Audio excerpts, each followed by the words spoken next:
Hey guys, today I'm going to share with you how to make the most flavorful ground beef and cheese enchiladas. Ground beef enchiladas are so tasty and everyone will love them. It's made with lean ground beef, a homemade flavorful enchilada sauce wrapped with lots of melted cheese. And it's also really simple to make. So let's get started.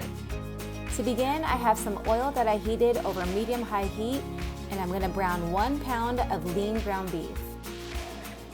Using my spoon or spatula, I'm gonna break up the meat because we don't want big chunks of meat in our enchiladas. If you're new to my channel, welcome. Hit that subscribe button so that you can support me to continue to share simple and delicious recipes with you guys. And if you're not new, welcome back. I really hope you enjoy this recipe. Now that the beef is nice and brown, which took about 4 to 5 minutes, I'm gonna go ahead and drain the excess liquid. Now I'm going to add half an onion that I diced up, along with a little bit more olive oil. And I'm gonna continue to cook over medium heat until the onions are slightly softened. This will take about 3 minutes. Also, don't forget to watch until the end to see what I like to serve these enchiladas with and to see my son's reaction to the taste test.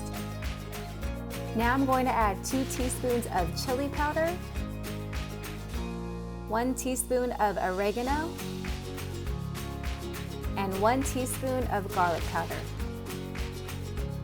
And I'm going to stir until all the seasonings are well distributed. Now I'm going to add 3 tablespoons of flour. And I'm going to mix until I no longer see white lumps. Now I'm going to stir in 2 cups of chicken broth.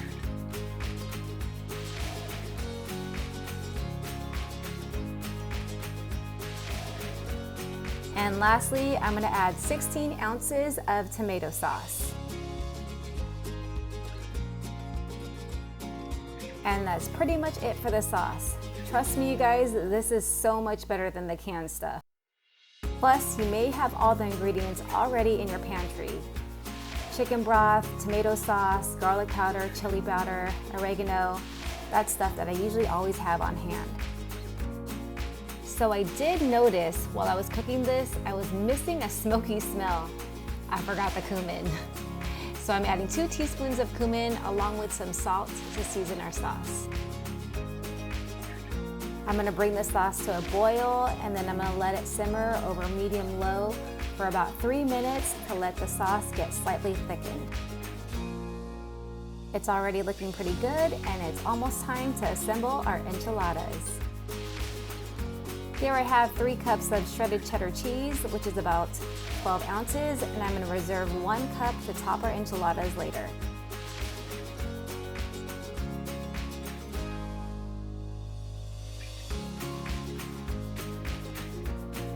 And I'm going to do the same for our sauce. I'm going to reserve 1 cup for later.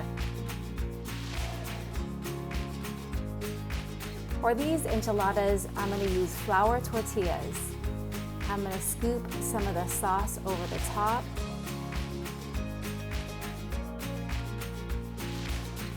And I'm going to sprinkle over some of the cheddar cheese. And I'm going to wrap the tortilla up and I'm going to place it in a 9 by 13 inch baking dish, seam side down. The combination of the ground beef, homemade enchilada sauce, and the cheese kind of reminds me of this chili cheese burrito that I used to eat at Taco Bell back in the day. But this is way better than that. Plus, I know what's going into these enchiladas. I'm just gonna rinse, wash, repeat until we've used up all of our fillings. Now I'm gonna top it off with the sauce mixture that we reserved earlier. And I'm just gonna smooth it off with the back of my spoon here. And lastly, I'm gonna sprinkle over the remaining 1 cup of cheddar cheese.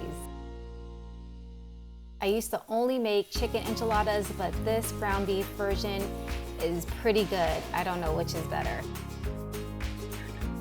I have the oven heated to 350 degrees and I'm gonna bake for about 20 to 22 minutes until the cheese is nice and bubbly. 22 minutes has passed and our enchiladas are done baking and it looks so good. You guys have to take a look at this. Nice, golden, and bubbly. And as always for you guys, I have the full written recipe in the description below. All right, time to serve this up. Look at all this cheese. And this is what I love to serve these enchiladas with, cacique, which is a Mexican table cream. You should be able to find this at your local grocery store, or you can just add sour cream. Just a couple drizzles, it adds the perfect amount of creaminess and just goes really well with this dish. This looks so good. Ready? Cheers! You guys are gonna love it. So good. So good. Hello. Hello.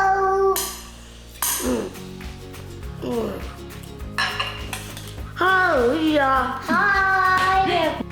Well, I hope you guys enjoyed this video. Please give it a like, subscribe, and hit that bell notification. I make cooking videos weekly. Thanks for watching, and I'll see you guys on the next one.